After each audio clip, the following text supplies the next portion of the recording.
Okay, so hi everybody, this is Sasa Hub, I'm Giacomo, and today we are with a special guest.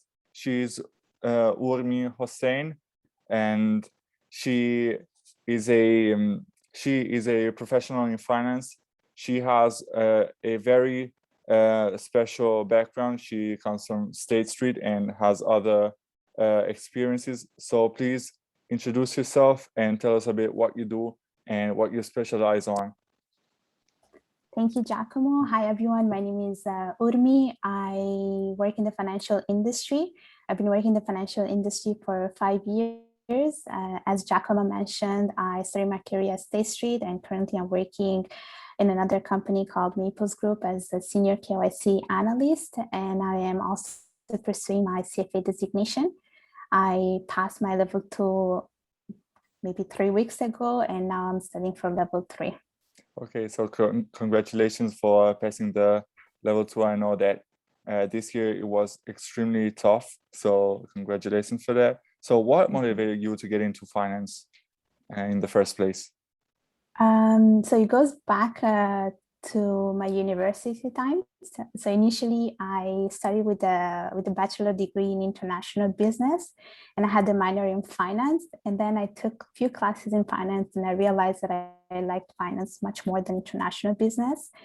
And so I switched right away. I switched to finance, and I started to take like a bunch of finance classes, and I realized how much I enjoyed going to the classes, listening to my finance professors.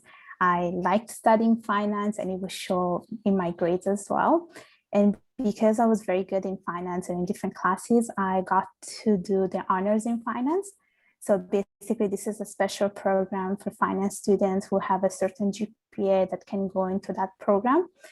So I got into that program. It was a year long, and I wrote a thesis about art and wine investing. So basically, it's a sort of like an alternative investment, and it shows how you can make return into investing in this type of assets. And I felt it was very interesting, and it went very well. And then in 2019, I started to do my CFA designation. I did level 1 in 2019. I passed it at the first shot. In 2021, I did level 2, and I passed it at the first shot. And level 2, I was supposed to do it last year, but then because of the pandemic, it kept getting postponed. So it was challenging. And so finally this year, I gave my my exam, and I'm happy about it. Okay. So was it hard to get hired in finance, and do you have some tips or strategies that you think work better in these kind of processes to stand out more than others? Okay, so when I started to work in finance, it was back in 2016. And what happened is, back in my university time, I would never network with anyone. I did not have a LinkedIn profile. I knew no one in the industry, and I would not even go to like networking events. I'm probably the worst person when it comes to this. And then I was like, okay, I need to find a job. I absolutely need to find it. And I kept like applying to different applications, and I was getting rejected to all of them. Like I was not even getting a call. And then what happened is that there was a career event. I went to that career event. It started at 10 a.m. I was the first one who went there, and there was a State Street company there.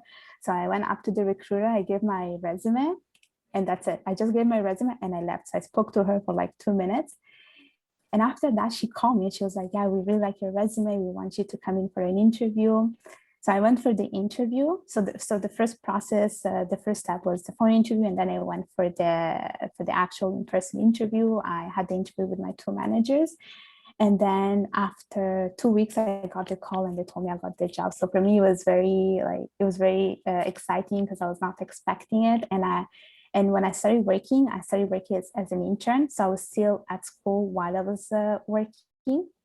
And then when it was time for me to graduate, I talked to my manager and I said, I need a full-time job. So I worked really hard to prove myself that I'm fit for the role. And then I became permanent in that role.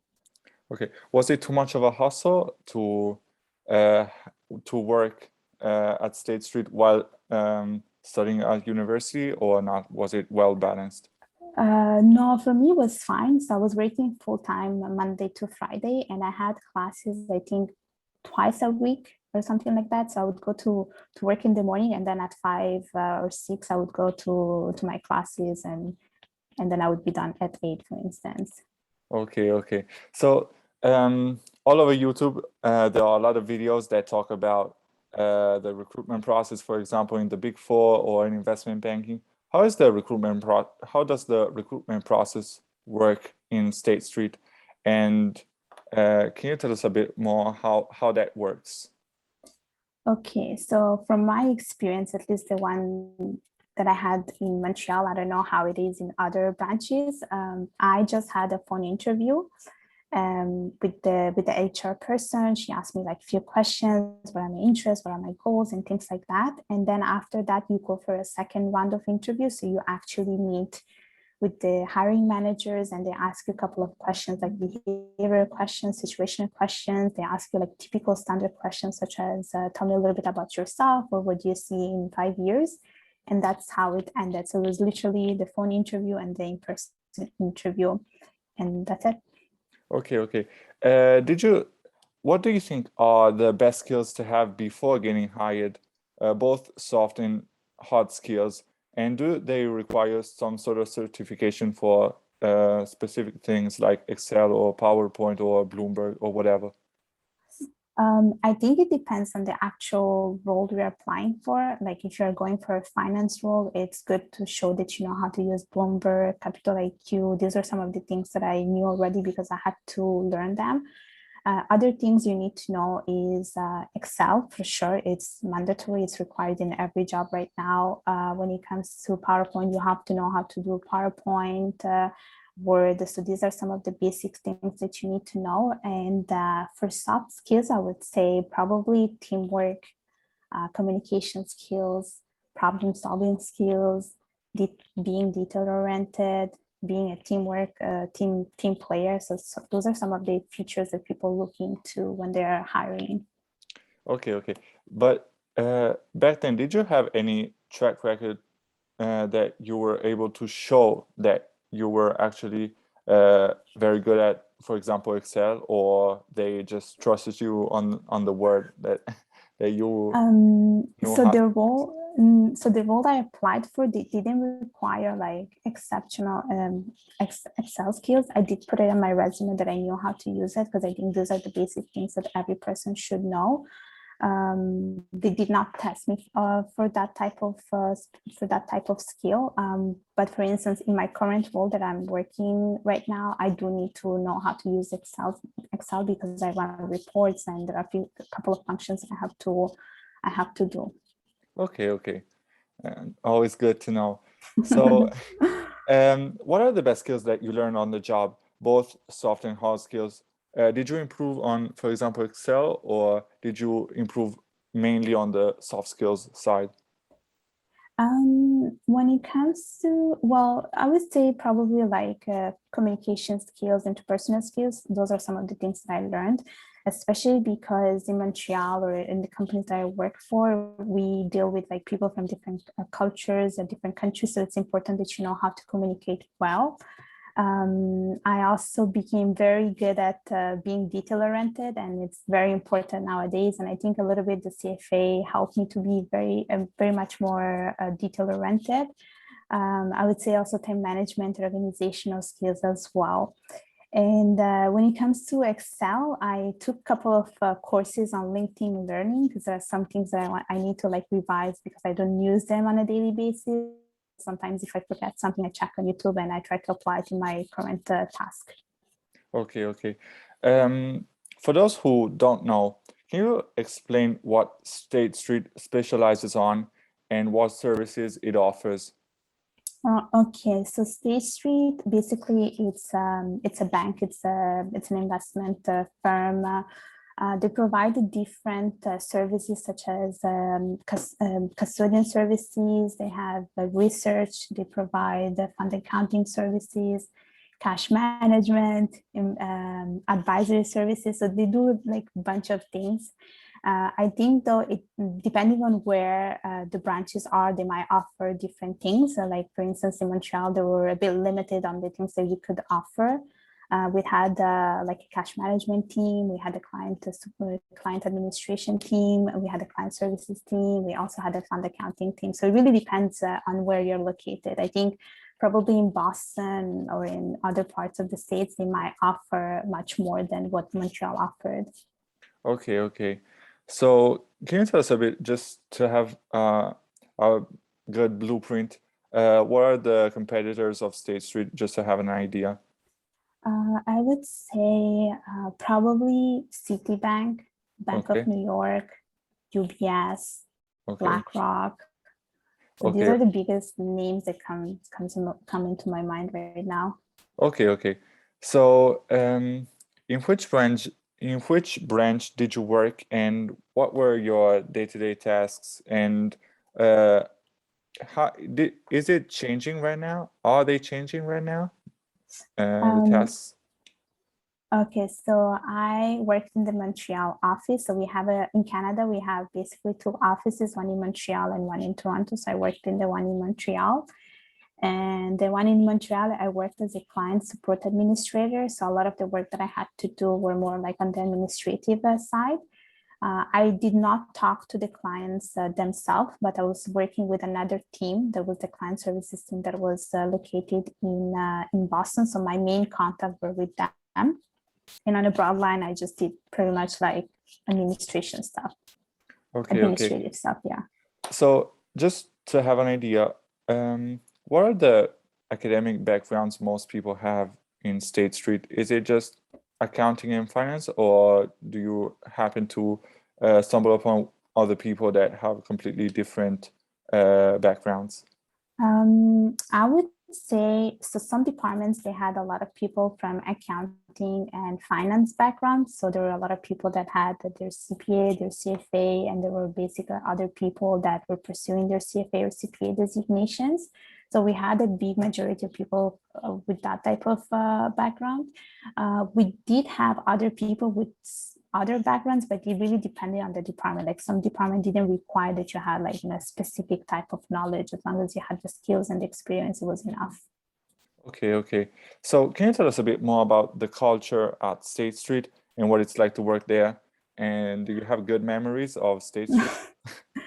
Yeah, so when I started to work at State Street, it was basically right when after I graduated, and when I started working there, I realized that all the people in the company were also young people. So there is a very young, vibrant culture at State Street. People that finish up university and they want to start their career. So there is a very young culture. And I do have very good memories. I met amazing people. Some of my closest friends are from State Street. I still talk to them and I still meet them time to time. I would say even everyone who worked there would probably tell you the same thing, because even other people that I met from other departments, they always say that their good friends are from State Street. So it was a very good it was a very good experience overall. Okay, okay.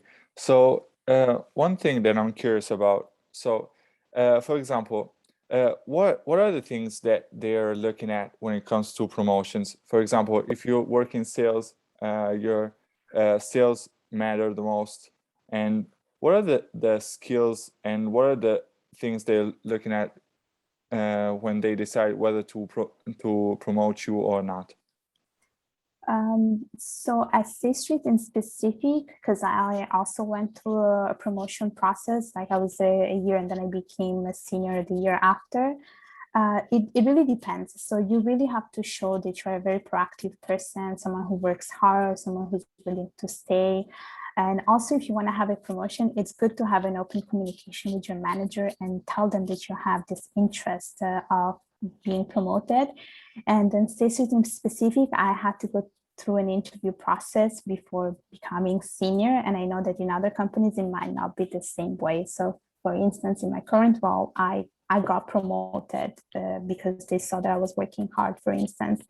But at State Street, I had to prove myself. I had to do the interview, and they had to see if I was the right fit for that role. Because what happened is you might have other people in your same team who want to be promoted. So a lot of the times you have to compete with other people. That's why you have to do this sort of interview. Okay. But did that came out of the blue, or did you have a feeling that it was coming? It was coming. So yes and no. Because what happened is someone was leaving, so it was my opportunity to get promoted. So as soon as I saw that opportunity, I spoke to my manager and I said, I'm interested in this. So then we spoke about it. He told me about a few things that I had to work on and just to prove myself. So it was a little bit of both, I would say. Okay. So another curiosity that I have is how work-life balance works in a company like State Street. For example, we heard the report from people at Goldman Sachs that they work crazy hours. Also in auditing, for example, they have their busy season. How does that work-life balance overall? And are there any busy season in specific? So as stated, at least the one in Montreal, is not like crazy like those investment banks that you have heard of in the news. We do have a good work-life balance, meaning that when I worked there, I wasn't doing too much of overtime. Like it really depends. I can't remember. I cannot pinpoint exactly when were the busy times. There were times when I had to stay perhaps an hour, 2 hours extra, but we didn't have too much of a busy time. As long as you were able to finish the work, it was sufficient. I would say though other departments, they did have a lot of overtime because a lot of departments, for instance, they have to work with the market closing. So there are a couple of things they have to do after the market closes. But my department overall, it was fine. Like there was a very good life balance, work-life balance. Okay. Are there big differences between working for a publicly traded company compared to a private company or not? Do you have to do something like more compliance, more work related to the fact that you have to disclose more? Um, I don't notice because basically Maples Group is like small, but not that small either. Because overall we have like 5,000 employees worldwide, so it's not that small. Uh, did I notice any difference? Well, I not too much of a difference. Of course, the system was much bigger, so it sometimes might be hard to manage a bigger company compared to a small one. And when you're a small company, you get to be part of like different things of the company. So overall, it wasn't like too much of a huge difference. Okay. So you told us before that you were taking the CFA. You passed the level 2, so congratulations for that. So what motivated you to get the CFA in the first place? And do you have any specific starting strategy that you think works better than others? Okay, so for the CFA, okay, so basically before I did the CFA, I did another course. It's called the Canadian Security course, which is I think only in Canada. So it's a short certificate that you do, and it's something that you get if you want to work in banks and if you want to sell like mutual funds, hedge funds, and things like that. And then I realized that I still missed studying. And so like in general, I love learning. I love learning finance. I always have a bunch of finance books that I like to read. And then I was like, okay, something is missing and I want to continue studying and I want to improve myself. And I was like, okay, I think I'm ready for this. I was a little bit hesitant initially because I knew that the CFA is very hard. There is a low pass rate. I was worried that I was not going to pass it. I would hear different stories from different people. So of course I was scared, but then I was like, I would see the other side of the world where there are people who made it. And I was like, why can I not make it? Of course I can make it. So that's why I went for it. So when I did the CFA level 1, it was in 2019. I started to study for it like 6 to 8 months before. I was studying constantly every day. I did the same thing for the CFA level 2. I studied every day constantly. I would put so many hours. And I think the main thing that you need to have when you're studying for the CFA is that you really have to be committed to it, because, you know, it comes with a lot of sacrifice. You have to give up a lot of your social time. So you really have to study like a lot. You have to make sure that, you know, if you want to pass it, you really have to put in all the hours. So no distractions. So a lot of studying, a lot. Okay, okay. So from some of the colleagues that you may know that already have done all the 3 levels, what are the best opportunities that might open up by having the CFA compared to not having the CFA, but still having a good experience? Okay, so I think overall having an additional certificate always adds a lot of value in your resume. Before I signed up for the CFA, I actually had my ex-manager. She has the CFA, so I spoke to her, and she told me like to go for it. She's like, it's gonna open you to different opportunities. So I think it just opens you to like many doors, as you can work in different companies. And I saw like from like different job description that like the CFA or working towards the CFA, it's almost required in many jobs. And especially in Montreal or in Canada in general, I think there's a huge competition. So when you don't have something, like I feel like if you just have a bachelor degree, is not enough anymore. You need to have something extra. So that was one of the reasons also why I went for the CFA, and also for other personal goals. Like I just love learning in general, and then I thought that once I can get the CFA, probably I can, you know, have something of my own where I can try to educate women and empower them financially, something like that. Okay, okay. Just one thing that I forgot to mention before. Are there something like good or popular exit opportunities for those coming from State Street? Like a lot of people from auditing go into investment banking or go to work for the company that they audited before. Is there something like a go-to place or not? No, I don't think so. I don't think there is a go-to place. I think in general to have State Street on your resume, I think looks good because it's so well known from the whole financial industry. And I heard from other people that work there, they told me the same thing. They told me that whenever they go to an interview, they know what is State Street, where they're coming from. We don't have an actual go to place. Like you can go anywhere. It really depends on your objective, your career path. So a lot of people continue to work in banks and other people continue to work in investment firms. So it really depends on your objective and your career goals. Okay, okay. So just another thing that I was curious about, are programming skills getting more required, even if you may not have some of these skills, do you feel like they're getting more and more required by companies overall? I would say yes. Okay. I don't have any programming skills, but based on what I saw around and based on what I heard from other people, I see more and more people requiring this type of skills, and I think they're getting much more important now. Okay, okay. Always good to know. And um, you talked about some of the work that you do outside of your 9 to 5 job. Um, can you tell us a bit more? Do finance companies incentivize employees to volunteer, for example, or they just don't care? And are there companies that incentivize this more than others? Is it something like, is it important for finance companies to volunteer? I think that a lot of companies are moving towards like giving back to the community. So I think companies want to build that type of profile. Like even from companies that I've seen, a lot of them they do a lot of humanitarian work and give back to the community, and they serve different other communities that are a bit more, I would say, unprivileged.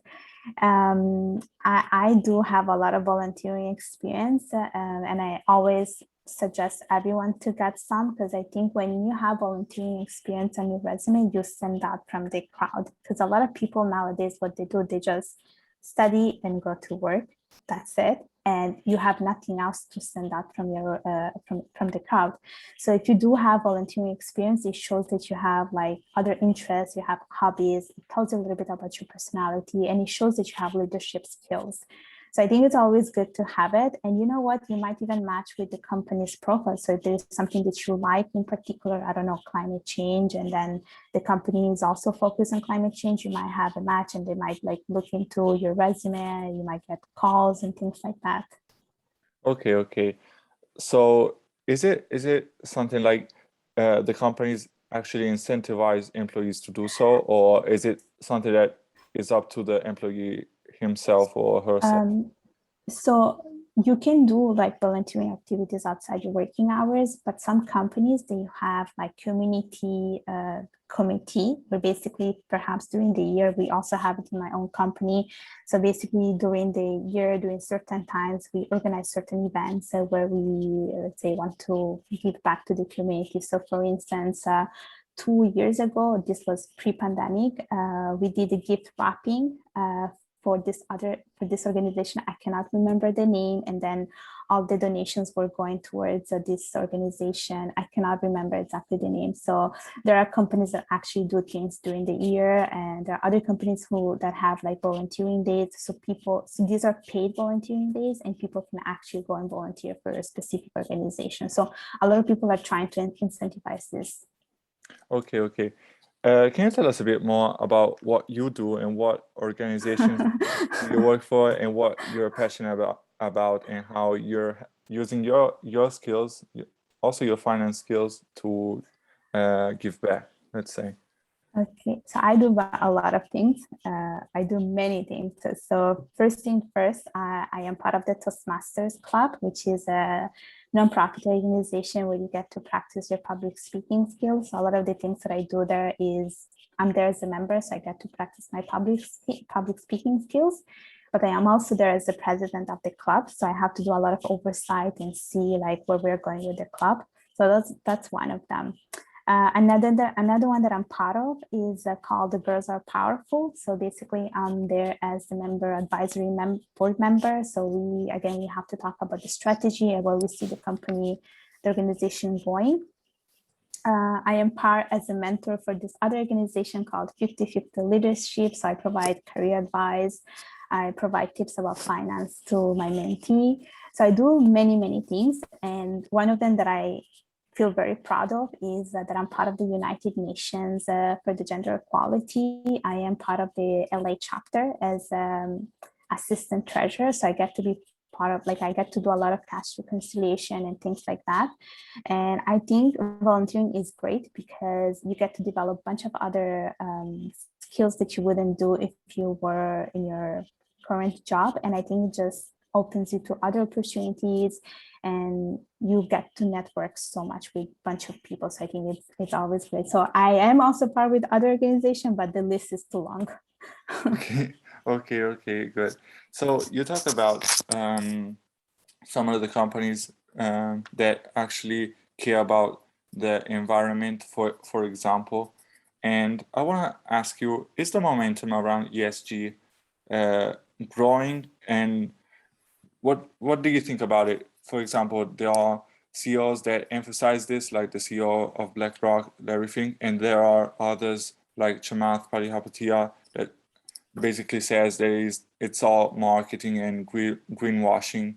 And do you feel like there's something good going on with the ESG culture? So I think ESG investing is definitely growing because I think more and more people are more concerned about where they're investing their money, especially with the things that happened in the last year with the George Floyd killing and things like that. People are more concerned about where they're putting their money. And I think especially for like millennials, it's one of the biggest concern. One thing that I'm not sure about, because I feel like there are not enough studies about it, I'm not sure if they do provide better returns than investing in a non-ESG company. I think we don't have enough information, or there are not enough metrics to know which company is an ESG or not. And I do also think that some companies use the ESG strategy as a way to promote themselves and to market themselves and show to their investors that we're a good company, you should invest in us, and probably they're not even delivering good returns. Studying the CFA level 2, I think there are a couple of other factors that you need to look into when you are looking into a company. So for instance, you need to look at their financial statement, you need to look at the cash flows, you need to look at the growth, the risk. So there are more important factors to look into rather than just focusing on the ESG, because I don't think ESG has enough support to tell you if it's a good investment or not. Okay, good to know. Thank you for your opinion on that. So so I'm done with the questions. If you have anything else that you want to share with us, feel free to do so. And one thing that I'm curious about, you talked about the books about investing. If you have a favorite one and a must-read one that everybody should read. I do have one. It's called, it's from Asvat Damodaran. So he's a professor at NYU. I don't know if you know him, but he's great. He's amazing. And he wrote a book about valuation. I think it's called the Little Book about Valuation or something like that. So he gives a lot of information on like how you can value a company, and you can identify it's a value company, growth company. You can identify the intrinsic value and so on. And this is highly recommended. And I also highly recommend watching his YouTube videos because his lectures are on YouTube. They're for free and he's amazing. And for tips, what I would like to say to your audience is first get comfortable with uncomfortable. And this is something that I learned through the years. It's something that I learned especially during the pandemic. For instance, I was not comfortable doing a YouTube videos, but now this is probably my third one or fourth one that I'm doing, and I love it. And another thing is make sure to network, because I never used to do that back when I was in my university time, but now I network as much as I can, and I realized that there are bunch of opportunities out there. There are amazing people out there. So these are some of the things that I really want people to do. Okay, so thank you for sharing your tips with us. Thank you a lot for your time. Finally, I have a fellow Italian guest. So thank you for that. Italia. Yeah, perfect. So this is it for today. I'm Giacomo. This is Hustle Hub. See you next time.